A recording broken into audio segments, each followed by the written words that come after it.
Welcome to the deep dive. Today, we're looking at sources you share that connect two worlds that, on the surface, seem totally different. They really do. We're talking about the deep analysis of why a relationship fails, like in a divorce, and then the really rigorous mechanics of complex systems failure. Right, using medical diagnosis as the prime example. Exactly. It sounds like a strange pairing, but our whole mission for this deep dive is to sort of explore a unified theory of failure. Why do things fall apart? And the common assumption is that it's always some huge, dramatic event. Yeah, a cheating spouse or, gross malpractice in a hospital. But the data from both the legal and the clinical sources, it suggests those big events. They're almost never the real cause. They're the symptom. They are almost universally just the most visible symptom. That's it. And the core variable, the thing that determines success or catastrophe in either a marriage or a diagnosis, is shockingly simple. It's attention. Focused daily attention. And the enemy of that attention, which is ego. Let's start with the relationship side, because the insights from the divorce lawyers they're just so relatable. Oh, they are. The lawyer in the sources, he mentions that clients will come into his office and they are just desperately hoping the root cause is something concrete. Something they can grab onto. Yes, like infidelity or some kind of financial mess. And you can see why, right? Because identifying those things gives you this powerful illusion of control. I can hire a PI. Yeah. I can monitor the bank accounts. Exactly. But the lawyer says, no, that's just the end-stage fever. That's not the virus. So what's the virus? The virus is just pervasive inattention. It's the subtle, persistent failure to honor the person or the relationship itself. Treating the marriage like you've arrived at a destination. Yeah. Like, okay, done, project complete. Project complete, yeah. Instead of seeing it as a living, breathing system that needs constant, focused upkeep. It's the same mistake a successful lawyer makes after walking into a courtroom 1,000 times. They forget the privilege, the awe of it. They just start taking it all for granted. And that failure to honor the system leads to what the source calls low percentage moves. Wow, yeah. These tiny investments with a super high return. I think we should talk for a second about why these little acts are so powerful. They're powerful because they prove you're present. They prove the other person is a priority, not an obligation. What's an example? Well, when you text your partner out of the blue, just, I married the prettiest person in the world, or you get them a glass of water before they even know they're thirsty. What does that cost you? Nothing. 10 seconds. 10 seconds. $0. But what it says is, you are on my mind, I see you, I see your needs before you even say them out loud. That's a huge distinction. Attention versus obligation. A big anniversary gift can feel obligatory. Right. But that little text is pure attention. It is. And the opposite example from the sources is the one that it sticks with you. The client who knew her marriage was over, not because of some big fight. Is it because her husband never replaced the granola? The missing granola. It sounds so absurd on its face, but it makes total sense. It's not about the cereal. Of course not. It's about the failure to notice, the failure to care for this tiny daily need that just screams to the other person, I'm irrelevant, you don't see me. It's that moment of clarity where you realize the system has just completely broken down. And that deep inattention, it naturally extends to physical intimacy. Absolutely. The sources call sex the glue that, separates a spouse from just being a roommate. When that glue starts to dry up, it creates a vacuum. And nature abhors a vacuum. It gets filled by what the sources call surrogate activities. Let's define that, because this is where the big symptoms, the ones people notice, start to pop up. Surrogate activities are basically the relationship snack bar. They're the easy, quick-fix substitutes you go for when the main real emotional and physical connection isn't being served at home. So affairs, pornography. Emotional affairs, physical affairs, and excessive use of porn, especially among men. The analysis suggests that infidelity is almost always a consequence, a desperate attempt to find attention or validation that's already gone from the marriage. Okay, so if the solution is just these small acts of attention, why is it so hard? And that gets us to the big barrier, right? Ego. Vulnerability. It takes so much courage to say, I need help, even for something tiny, like, hey, could you heat up my lunch? Why, though? What's the risk? The risk is vulnerability. Most of us, if you go back to childhood, you can remember asking for something, attention, love, a toy, and being denied, and that pain sticks with you. So as an adult, asking just feels needy, weak. It risks reopening that old wound. So we build up this armor, this ego. Exactly. We would rather suffer in silence than risk someone thinking we're needy. And yet, That vulnerability is the only path to real intimacy. How does that work? Well, intimacy is built in these little steps. Every time you risk being vulnerable and your partner shows up for you, maybe even exceeds what you asked for, it strengthens the connection. It makes the next act of vulnerability a little bit easier. Trust deepens. The source material has such a strange but perfect illustration for this ego problem. Yeah. The nanny fascination. It's so insightful, isn't it? The idea is that the fascination is often less about the nanny herself and more about what she represents. Which is? The partner, before kids. She has a life outside the family. There's some mystery there.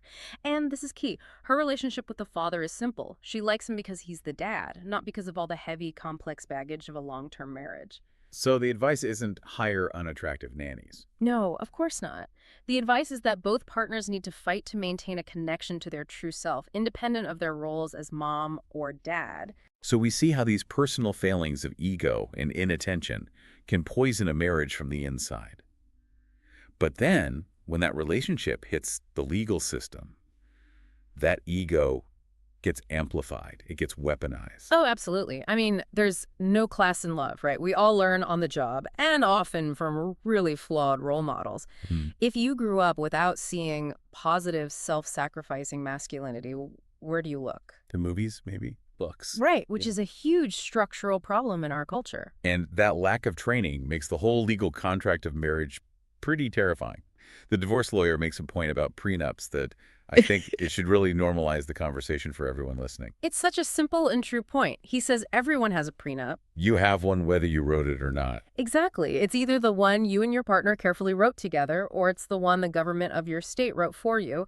And by the way, the government can change its version without your consent or even telling you. So the question isn't if you have one, but who wrote it. Precisely. And if you're not doing the premarital work to understand the contract you're signing, the government's default one or your own, you are signing up for some major blind spots down the road. And when that structure does break, the sources point to this really painful gender bias in the whole divorce process. It's a sad reality. Women are still, by a huge margin, the primary caregivers, and that just changes the dynamic. It's generally easier for men to walk away emotionally and physically. Women are still the ones who are more likely to file for divorce. And the social judgment is different. Completely. A divorced dad who sees his kids every other weekend, he's rarely judged.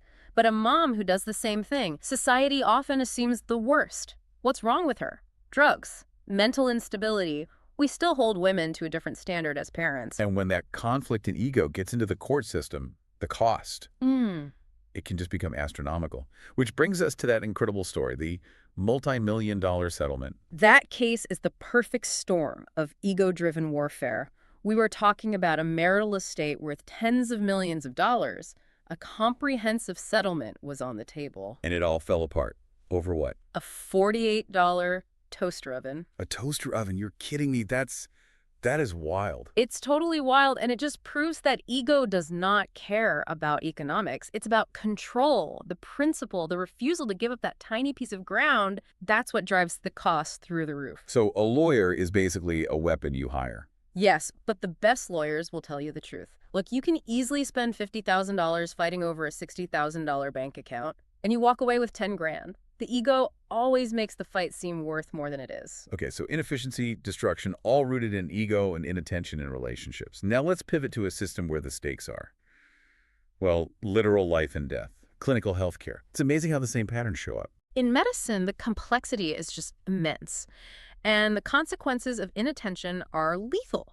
So to get consistently excellent care, the sources say you need a blueprint, a system. They call it universal clinical reasoning. And this is about how you approach the patient, not just what tests you order. Yes, and when you get the process right, the economic benefits are huge.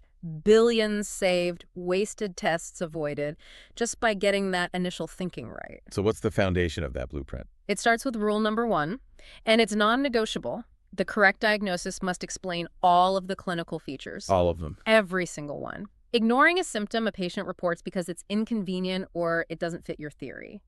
That is the clinical version of not replacing the granola. It practically guarantees you'll miss the diagnosis. And of course, the patient is going to lead with their biggest problem, the presenting complaint. That complaint carries the most weight. The biggest clues are in there. So applied clinical reasoning says your very first reply to the patient has to be, tell me more about that. You have to listen. When doctors skip that, they are throwing away the most valuable evidence in the room. So what happens when doctors don't follow that blueprint? What do they do instead? They fall back on ineffective substitutes for real reasoning. A big one is the half myth of the 10,000-hour rule. Experience doesn't automatically make you good. Experience is only an opportunity to learn. If you spend 10,000 hours habitually ignoring patient symptoms, you're not an expert. You're just really, really good at being wrong. And this gets worse when you rely too heavily on protocols and checklists. They can be powerful, but they often become a substitute for thinking. The doctor just follows the paper, and in doing that, they ignore the unique person sitting right in front of them. The failure is you stop looking at the person and start looking only at the paper. And now, here's where the ego comes roaring back. The idea of ruling out other arbitrary fears, or OAF. This is a classic high-frequency mistake. It's a huge red flag for poor reasoning. It happens when a doctor is totally baffled. They have no idea what's going on. But they can't admit it. They absolutely cannot admit it. Not to the patient, not to their colleagues, and most importantly, not to themselves. So what do? They order this massive, expensive battery of tests to rule out a fixed checklist of scary diseases that they personally fear. Can you give me an example of an OAF? Sure. Someone comes in with, say, generalized fatigue. The doctor's worried about a rare cancer, so they order a CT scan. They aren't trying to rule in the correct diagnosis for that patient's symptoms. They're ruling out their own personal anxieties. Exactly. Wasting time, wasting money, and delaying the real diagnosis. And the research confirms that a doctor's confidence level, it doesn't mean they're right. Sadly, no. It doesn't correlate with accuracy at all. A doctor can be incredibly eloquent and confident and be leading you down a completely wrong path. Real confidence is earned through meticulous practice and the humility of learning from your mistakes. And the most dangerous form of this inattention is when doctors just treat the numbers. That is lethal inattention. For instance, a radiology report might come back with a warning, please correlate clinically. That's a huge sign. A doctor might see a patient's low sodium count hyponatremia and just aggressively treat that number, try to force it back to normal. Instead of figuring out what disease is causing the low number. Exactly. They're treating the lab result, not the patient. And that can cause permanent brain damage. It can kill people. It has ruined lives because it ignores the fundamental context. You have to treat the disease, not just the number it produces on a lab report. It is just incredible to see the connection. A failing marriage, a failing diagnosis. The blueprint for failure is identical. Yeah. You refuse to pay attention, and your ego prevents you from admitting you don't know what's going on. And success in both requires that same commitment to meticulous daily effort, whether that's getting your spouse a glass of water or making sure your diagnosis explains all the clinical features. It brings the whole thing together. It does. Both of these systems, the relationship, the medical practice, they're loaned to us. They're not permanent things you can just take for granted. They have to be renewed every single day. And that brings us to maybe the most intense form of daily attention, mindfulness. The hugging exercise. Yes. The next time you're hugging someone you love, just for a moment, mentally imagine that they have just died. Wow. And you are holding their body for the last time. Feel the weight of it, the finality, the loss. And then open your eyes, feel the warmth, and remember they are there, alive, right now. That's a very morbid, intense exercise. Yeah. But you can feel the power in it. It's not about death. It's about realizing that love and life are not gifts that we get to keep forever. They're loaned to us moment by moment. And that exercise, it forces you to be intensely, acutely aware of the beauty of what you have right now, today. It's ultimate act of attention. It transcends the granola and the CT scan. Ah. Focus your attention on the living system in front of you, whether it's a person or a patient. A perfect note to end on.